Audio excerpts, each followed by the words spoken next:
Magandang araw sa inyong lahat.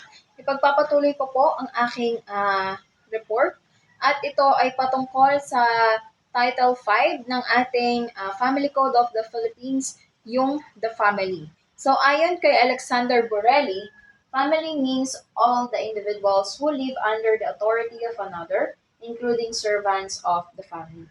So, ang family ay tinataang isang pamilya ay binubuo ng hindi lamang ng nanay at tatay at ng anak, kundi kasama na rin dito yung mga tao na kasama nyo na nakatira sa loob ng iisang bahay o sa iisang bubong. Ayan. So, chapter 1 ng The Family, so papahapyawan lang po natin.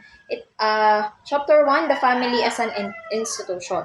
So, alam naman natin, ang basic institution ay ang tinatawag nating pamilya. So, which public policy cherishes and protects. Consequently, family relations are governed by law and no custom, practice, or agreement destructive of the family shall be recognized or given effect. Yan. Ang pamilya ay mahalaga sa bansa at dapat protektahan.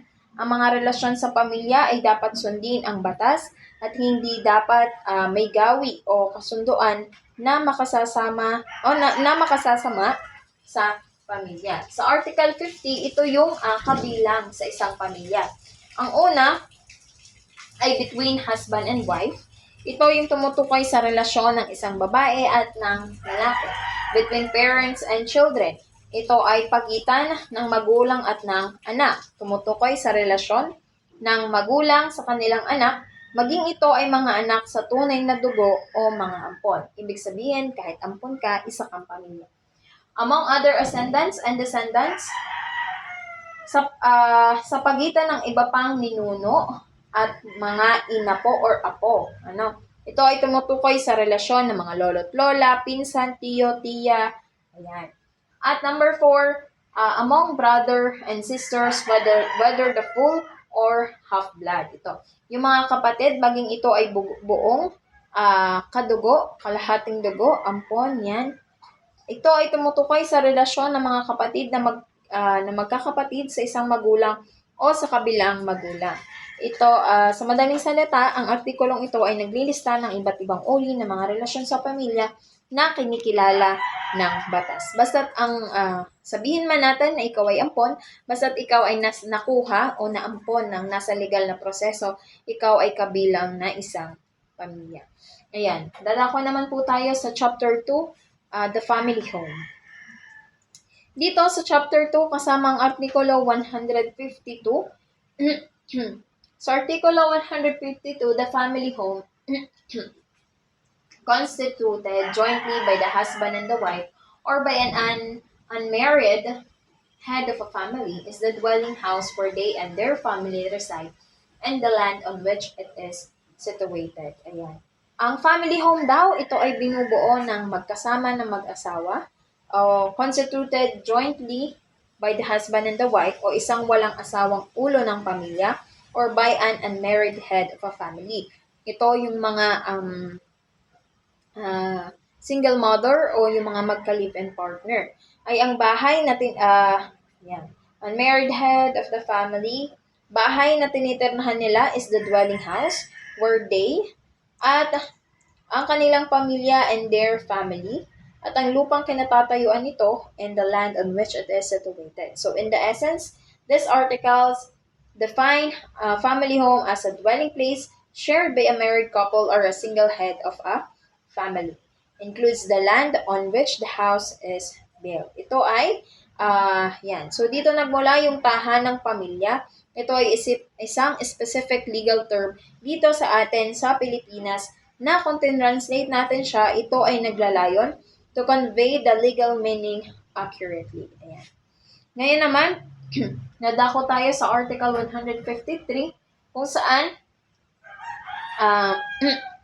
ang tahanang pamilya daw ay tinuturing na itinatag sa isang bahay at lote mula sa sandaling ito ay inookupahan bilang isang tahanang pamilya.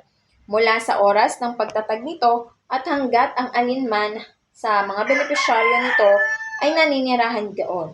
ang tahanang pamilya ay nananatiling ganoon at hindi maaaring ipatupad, ibenta ng sapilitan o maaresto maliban kung nakasaad sa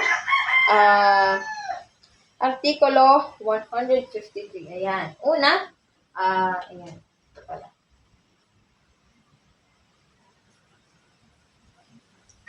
Sa Article 154, yung beneficiaries ng family home, ang una ito yung the husband and wife or yung unmarried person na tinuturing na head ng family. Tapos ay their parents, yan, magulang, ascendants, mga lolo, descendants, mga apo, brothers and sisters, whether the relationship be legitimate or illegitimate, who are living in the family home, and who depend upon the head of the family for legal support. Basta ito ay beneficiaries daw ng family home kung yung isang tao na nasa loob ng isang tahanan kahit hindi nyo sila kadugo o sabihin man natin na hindi sila kamag-anak, basta siya ay nakadepende doon sa head ng family for the legal support, yun ay kinokonsidera na isang pamilya. Sa Article 155 naman, dito ay the family home shall be exempt from execution, forced sale, or attachment except dito ay hindi maaaring ipatupad o ibenta ng sapilitan o maaresto maliban sa una, hindi pagbabayad ng buwis. Yan, kapag hindi kayo nagbabayad ng buwis, pwedeng ibenta yung inyong lupa or pwede kayong mahuli. Pangalawa, para sa mga utang na naganap bago ang pagtatag ng tahanang pamilya. Halimbawa, umutang kayo ng nagkakahalaga ng 150,000 pambili ninyo ng lupa, nagtatayuan ng inyong bahay.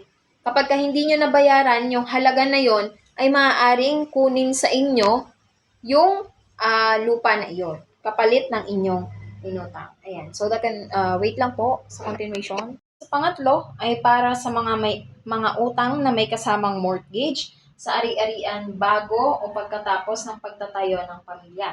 At yung pang-apat naman po ay yung para sa mga utang sa mga manggagawa, mekaniko, arkitekto, tagapagtayo, tagapagbigay ng materyales at iba pang nagbigay ng serbisyo o materyales para sa pagtatayo ng gusali.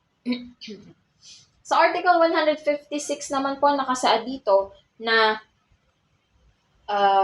ang batas ay nagbibigay daan sa pagtatatag ng isang tahanang pamilya sa iba't ibang sitwasyon, maging sa pag-aari ng mag-asawa o ng isang solong individual, kahit ang pag-aari ay binili lamang sa pagkakabit, maaari pa rin itong ituring na tahanang pamilya. Sa Article 157 naman po, nakasaad dito na nagtatakda ng limitasyon sa halaga ng isang tahanang pamilya. Halimbawa na lamang ang aktwal na halaga ng isang tahanan ay hindi dapat lumampas sa 300,000 sa mga urban areas at 200,000 naman sa rural areas. Sa madaling salita po, yung batas natin, yung naglilimita sa halaga ng isang tahanang pamilya upang matiyak na ito ay isang tunay na tahanan at hindi isang investment property. So ang halagang ito ay maaaring magbago sa paglipas ng panahon upang umakop sa pagbabago ng mga ekonomikong kondisyon. At ngayon, dadako naman po tayo. So ayan nga po yung sinabi ko kanina, dadako tayo ngayon sa Article 158 kung saan tinatalakay dito yung kung paano maaaring ibenta, ilipat, ibigay o italaga o i-encumber ang isang tahanang pamilya. So, sa madaling salita po, upang magamit o upang magawa ang mga nabanggit na pagkilo sa isang tahanang pamilya, kinakailangan yung pahintulot ng mga ilang tao. Kung hindi sila magkakasundo or pahintulot ng halimbawa ng kayong mag-asawa, so kung hindi po kayo magkakasundo, yung korte ang magpapasya kung ano ba ang gagawin nyo dito. Sa Article 159 naman, tumatalakay dito yung pagpapatuloy ng isang tahanang pamilya kahit na may nangyari sa taong nagtatag nito.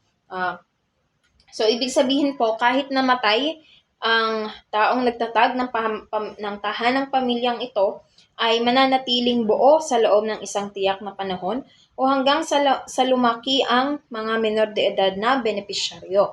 Hindi ito maaaring hatiin maliban na lamang kung mayroong isang malakas na dahilan.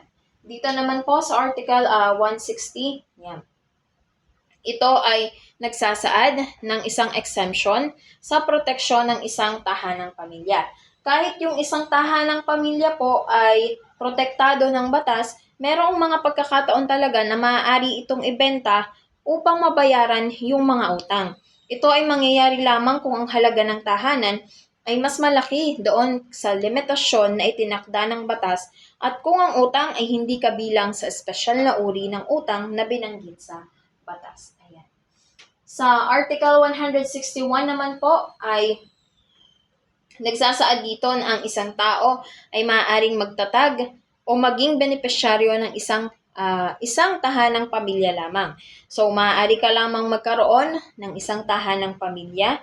Hindi ka maaaring magkaroon ng maraming tahanang pamilya upang makuha ang proteksyon na ibinibigay ng batas. Sa Artikulo 162 naman po, itong provision na to sa kabanatang ito ay maaaring mailipat sa mga umiiral ng tahanang pamilya hanggat ang provision ay naaangkop. So, sa madaling salita po, ang mga batas na ito ay tungkol sa tahanang pamilya na maaari ring gamitin sa mga tahanang pamilya na naitatag na bago pa man ipatupad ang batas na ito at kung ang mga batas ay naaangkop sa sitwasyon ng mga tahanang pamilyang iyon.